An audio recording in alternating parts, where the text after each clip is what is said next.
Harold the Hungry Plant.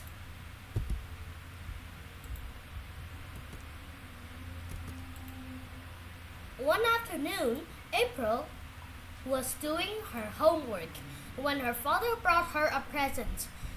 He handed her a funny-looking plant called a pitcher plant. "This is a special plant," he told her. "It eats insects." "Wow," April replied. "That's cool." April took the plant up to her room and set it on the window sill. She wanted it to get some sun. "I'll name you Harold," she said to the plant. She began to look at the little book that came with the plant. It showed pictures of flies and spiders being eaten by the plant. April learned that she was only supposed to feed Harold once a week. April went downstairs and outside,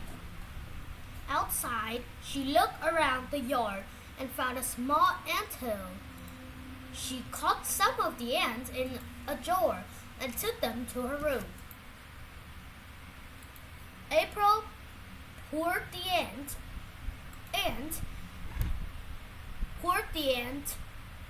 into the plant tank and waited. One ant crawled into the plant's pitcher and it got stuck. It was trapped by hairs inside the pitcher. April thought the way Harold ate insects was really strange, but she liked him. On her way out of her room, she grabbed some jelly beans from a jar on her dresser. Harold saw this and wondered what a jelly bean might taste like. Flies and ants are nice, but a red jelly bean would be very nice. The next time Harold saw April bringing him some ants, he thought about the jelly beans. She was always ate he wants a red one, but when she opened the lid, it was just more ants. At least they were the spicy red kind. The next week, April brought Harold a fat, wiggly worm. She dropped the worm straight into his pitcher. It was a nice treat for Harold after only eating ants for the few last weeks, but he still wanted a red jelly bean. A week later, April brought Harold more insects. Harold thought about jelly beans. He thought and thought as hard as he could. Jelly beans, jelly beans, jelly beans, jelly beans. He repeated and thought over and over.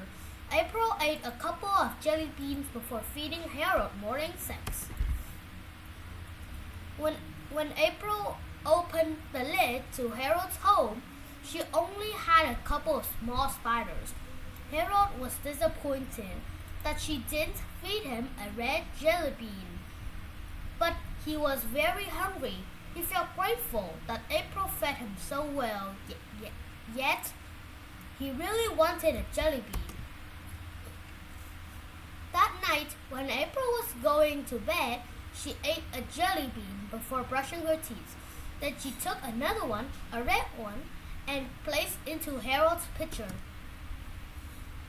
Harold was so excited that his leaf began to shake. The jelly bean was smooth and kind of hard. As it sat inside the pitcher, it became soft and sticky. The flavor began to ooze out. It tasted so sweet, so wonderful, he felt himself glowing with joy. The next day, April noticed that Harold looked happy. "Hi there, Harold," she said. "You sure look happy today. Do you like the jelly bean?" Harold tried to smile by curling one of his leaves. He felt very happy. He really enjoyed his jelly bean. From that day on, Harold got one red jelly bean each week. It was a midweek treat between regular meals. He grew bigger and stronger. Soon, he was big enough to eat crickets and grasshoppers. April and Harold were good friends. Harold even got to go to school with her once for show and tell. That day, he only got a cricket to eat. A couple of days later, though, he got a green jelly bean. Wow, thought Harold, all the colors are tasty. As much as Harold loved all the colors of jelly beans, red ones were still his favorite.